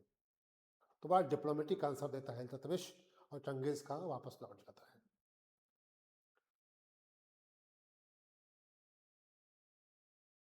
अलाउद्दीन खिलजी के समय उसकी बाजार व्यवस्था पढ़िए। मोहम्मद तुगलक का जो फरमान है, तुगलकी फरमान रहा है, सांकेतिक शिक्षा का, राजधानी परिवर्तन का और दुआब के महत्व का, इन सबको अपने अध्ययन का क्षेत्र बनाइए। उम्मीद है बहुत अच्छी तैयारी होगी। दिल्ली सल्तनत के बाद मुगलों का भारत में आगमन है। बाबर से लेकर बहादुर शाह जफर तक एक क्रम है। बाबर, हुमायूं, अकबर, जहांगीर, शाहजहां, औरंगजेब, साहिब कफर, बहादुर शाह प्रथम, और फिर उसके बाद के फारूक सियर, अकबर द्वितीय, शाह आलम द्वितीय, और अंतिम रूप से बहादुर शाह जफर। स्थापत्य कला का ये बहुत महत्वपूर्ण समय काल रहा। साहित्य लेखन का बड़ा महत्वपूर्ण काल रहा। अकबर के द्वारा जो कार्य है दीन इलाही की, उसको पढ़िए, अपने अध्ययन का क्षेत्र बनाइए। ये बात याद रखिए कि आज की जो परीक्षाएं हो रही हैं, इसमें मध्यकाल के इतिहास से प्रश्नों की संख्या बहुत कम हो गई है। पूरे दोनों भाग से, पूर्व मध्यकाल से भी, मध्यकाल से भी अधिकांश प्रश्न या तो प्रश्न प्राचीन काल से हैं या तो आधुनिक काल से हैं। कुछ दो चार खंड अगर छूट भी जाता है मध्यकाल का तो बहुत ज़्यादा परेशान होने की बात नहीं है। अगर आपका एंशियंट बहुत अच्छा है और मॉडर्न बहुत अच्छा है तो इतिहास लगभग 80% मान के चला जाता है कि वो तैयार है। पूरा मध्यकाल, पूरा पूर्व मध्यकाल और मध्यकाल पढ़ने के बाद, पूरा का पूरा पढ़ने के बाद आपको 1 या 2 सवाल ही प्रश्न में परीक्षा में मिलता है। तो एक सरसरी पढ़िए जरूर, मैं ये नहीं कहता हूँ कि छोड़ दीजिए, पढ़िए जरूर, लेकिन एंशियंट को और मॉडर्न को बहुत अच्छी तरीके से पढ़कर जाइए। औरंगजेब की मृत्यु 1707 में होती है, मुगलों का पतन भी आरंभ हो जाता है वहाँ से, और 1857 के संग्राम के बाद मुगल पूरी तरह से सत्ताहीन हो जाते हैं। और फिर उसके पहले हम देखते हैं मुगलों के काल में ही भारत के अंदर यूरोपीय कंपनियों का आगमन होता है। वहाँ से आधुनिक काल का भारत में आरंभ होता है। एक क्रम है पुर्तगाली, ड्यूश, ब्रिटिश और फ्रांसीसियों का। तो किस प्रकार से कंपनियां भारत में व्यापार करने आई हैं और आकर न केवल व्यापार किया है बल्कि यहाँ राजनीतिक गतिविधियों में धीरे धीरे अपने आप को स्थापित किया है।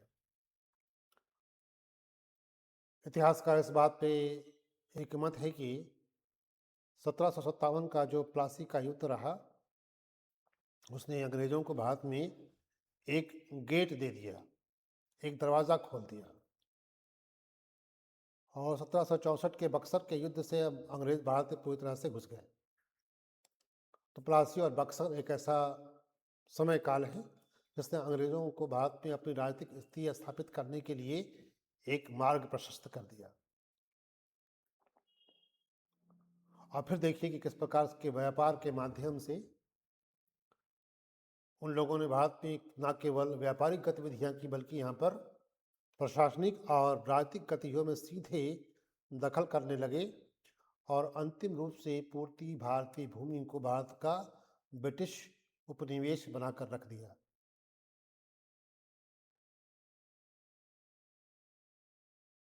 अठारह का स्वतंत्रता संग्राम जो भारत का प्रथम स्वतंत्रता संग्राम था, उसके बाद ढेर सारे राष्ट्रीय आंदोलन और फिर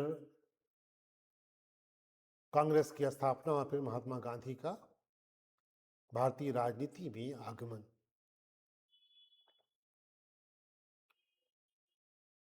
उसके पहले बहुत घटनाएं हैं। मुस्लिम लीग की स्थापना, हिंदू महासभा की स्थापना, मोतीलाल नेहरू द्वारा स्वराज पार्टी की स्थापना, गांधी का सहयोग, असहयोग, सविनय, दांडी मार्च, भारत छोड़ो आंदोलन। अपने रचनात्मक कार्यों से और एक समग्र सहयोग से गांधी ने भारत को ब्रिटिश उपनिवेशवाद से मुक्त करा लिया।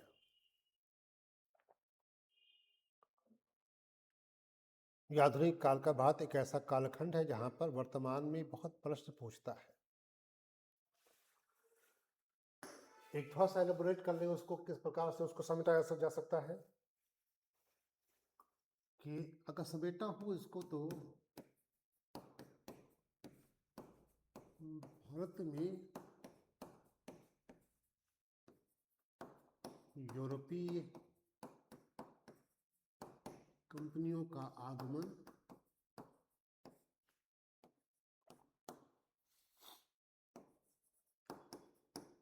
व्यापारिक प्रथमतः और फिर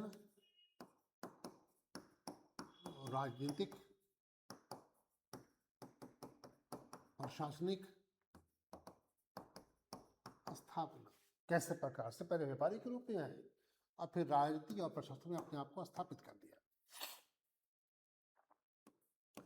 और फिर ये देखिए किस प्रकार से भारत में अंग्रेजों ने या यूरोपियों ने भारत की आर्थिक व्यवस्था एवं प्राकृतिक संसाधनों का दोहन करके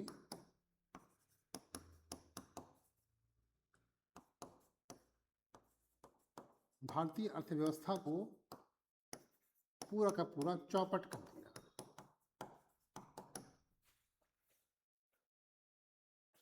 इससे क्या प्रभाव पड़ा हमारे व्यापारिक गतिविधियों पर, कृषि उद्योगों पर, कुटीर मझोले उद्योगों पर और खास करके हमारे किसानों के ऊपर, शिल्पकारों के ऊपर।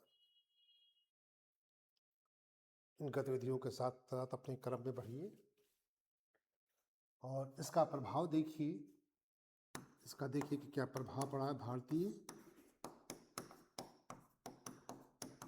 सामाजिक आर्थिक जीवन पर,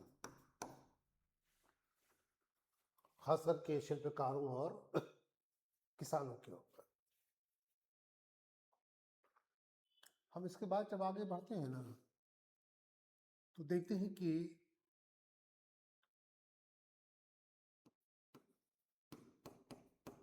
किसान आदिवासी विद्रोह के और इन विद्रोहों के कारणों को अगर ढूंढा जाए तो इन कारणों के पीछे छुपा है ब्रिटिशों की भूमि बंदोबस्त व्यवस्था और रैयतवारी, महालवारी, इजारेदारी व्यवस्थाओं को, जो भारतीय कृषि का शोषण कर रहे थे,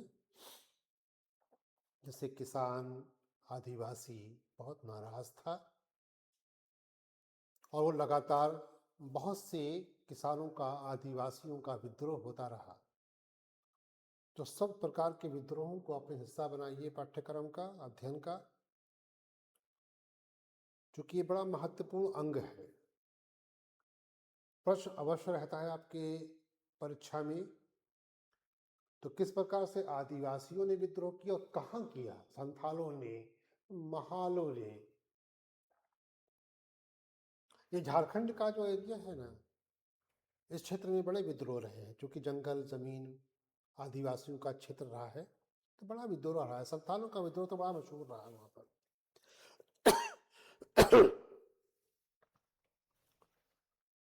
1857 के पश्चात भारत में राष्ट्रवाद का उदय देखा जाता है और फिर भारतीय पुनर्जागरण, जो हमारे यहाँ भारतीय सामाजिक व्यवस्था में जो सामाजिक कुरीतियाँ थीं, रीति रिवाज थे। छोटू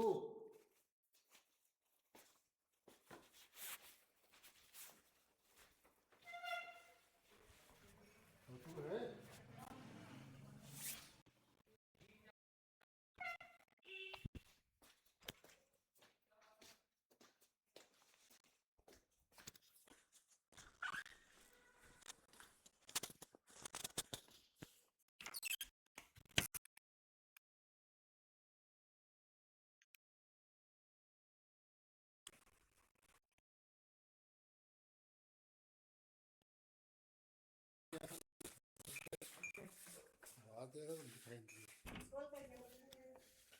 फोन तो ऑफ है ना।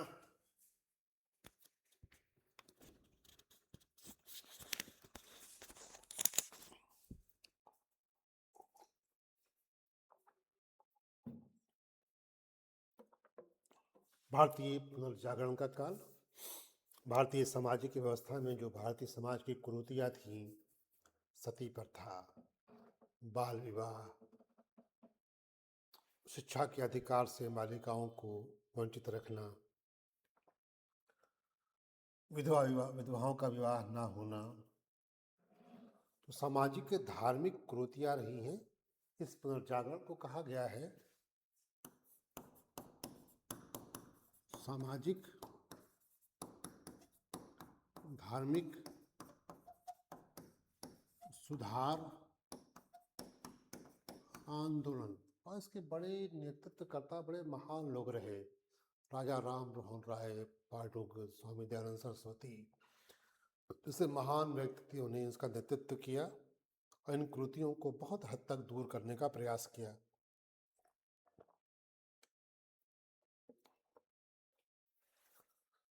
और फिर देखिए इसके अंदर कि इसका क्या प्रभाव रहा।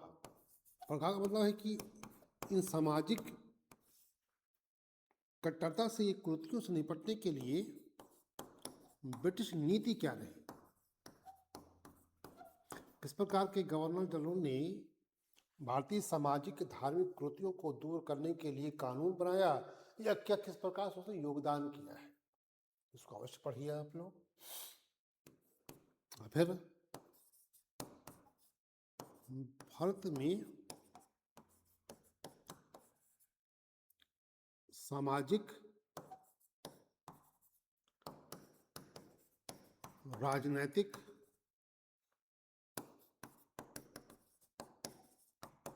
संस्थाओं की स्थापना, और फिर आता है 1885 का समय, जब भारतीय राष्ट्रीय कांग्रेस का गठन। पर इसके पहले देखते जाइए कि क्या भूमिका रही है ब्रिटिश गवर्नरों की, प्रेस की, साहित्य की, लेखन की, और विभिन्न छोटे क्षेत्रीय आंदोलनों की। तो ये एक अवश्य आपके पढ़ाई लिखाई का भाग होना चाहिए। आरंभिक कांग्रेस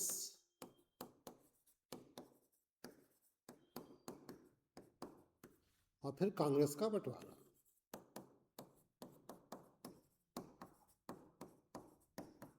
किस रूप में?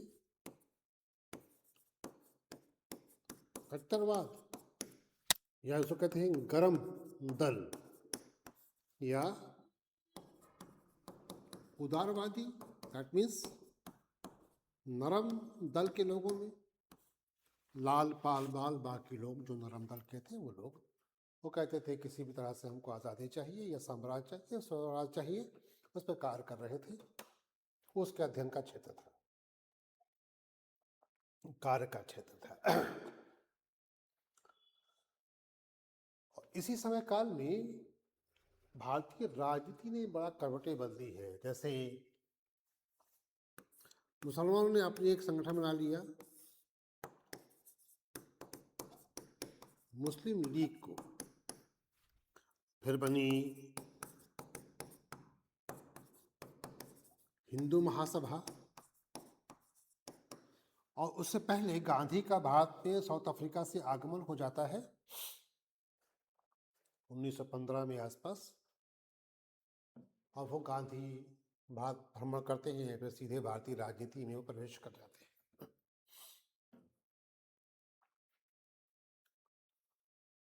फिर ये पूरा आंदोलन धीरे धीरे गांधी की तरफ मूव कर जाता है। जब गांधी का युग शुरू होता है तो कुछ ऐसे कार्य दिखाई पड़ते हैं जो पहले नहीं थे। जैसे गांधी ने आरंभ ही किया अपने व्यक्तिगत असहयोग या सत्याग्रह से। तो चंपारण, खेरा और अहमदाबाद की अलग अलग समस्याएं थी, उनको लेकर व्यक्तिगत सत्याग्रह करते रहे और आगे बढ़ते रहे। फिर उन्होंने अपना शुरू किया ब्रिटिश उपनिवेशवाद के विरोध में अपना असहयोग आंदोलन। इसी बीच आप पढ़ते जाइए, चौरी चौरा, स्वराज पार्टी, और फिर भारत में क्रांतिकारी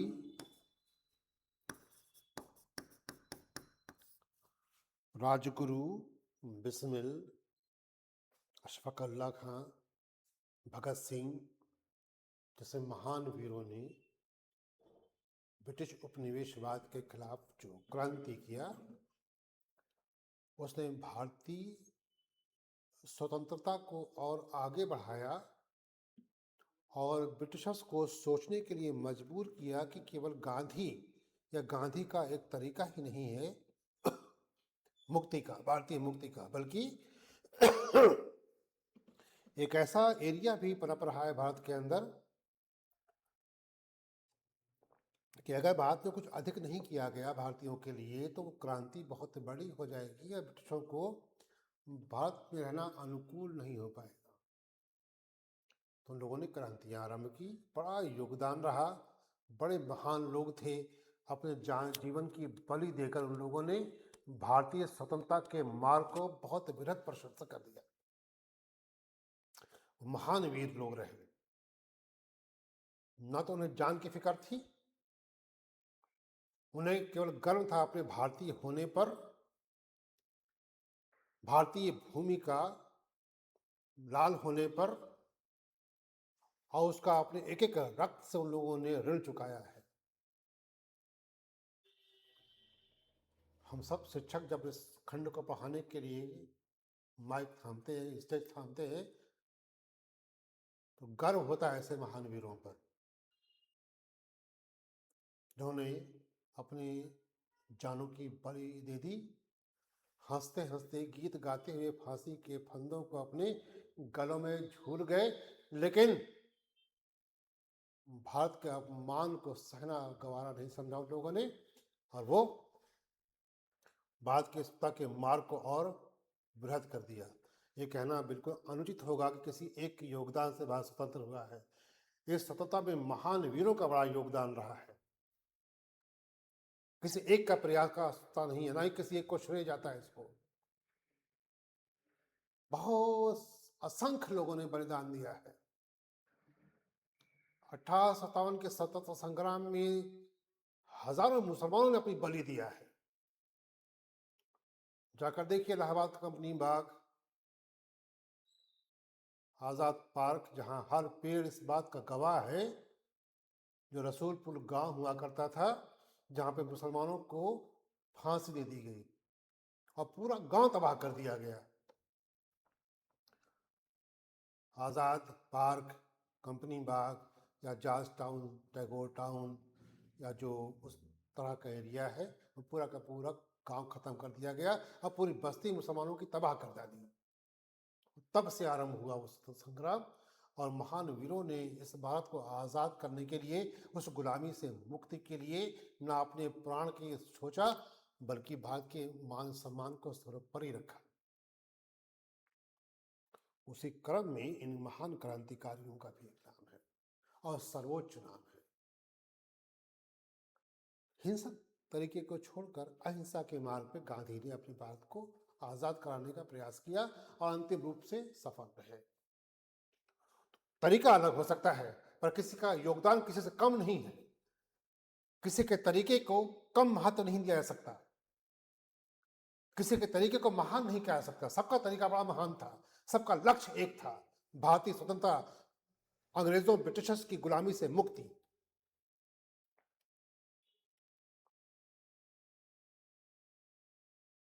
और प्रत्येक वर्ग, वो मुसलमान हो, दलित हो, बैकवर्ड हो, ब्राह्मण हो, क्षत्रिय हो, जमींदार हो, सब ने कहीं ना कहीं कंट्रीब्यूट किया है इस स्वतंत्रता में।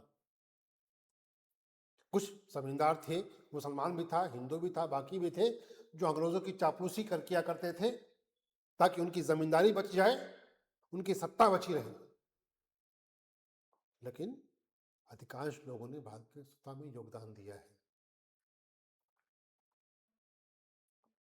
गांधी युग को पढ़िए अच्छे से, असहयोग, चौरी चौरा के बाद सविनय आंदोलन, राउंड टेबल कॉन्फ्रेंसेस, 1935 का अधिनियम, और फिर बढ़ जाइए 1940-42 में भारत छोड़ो आंदोलन, क्रिप्स मिशन, अकस प्रस्ताव, कैबिनेट मिशन और माउंटबेटन योजना में, और भारत की स्वतंत्रता में। इस प्रकार से आप कालखंड को बांट कर आप पढ़ते हैं तो यकीन रख जानिए इतिहास आपके लिए बहुत सरल हो जाएगा और परीक्षा चाहे जिस भी प्रकार की हो, इतिहास आपके लिए कोई ऐसा विषय नहीं रहेगा जिससे आपको पकड़ ना हो, इसमें आपको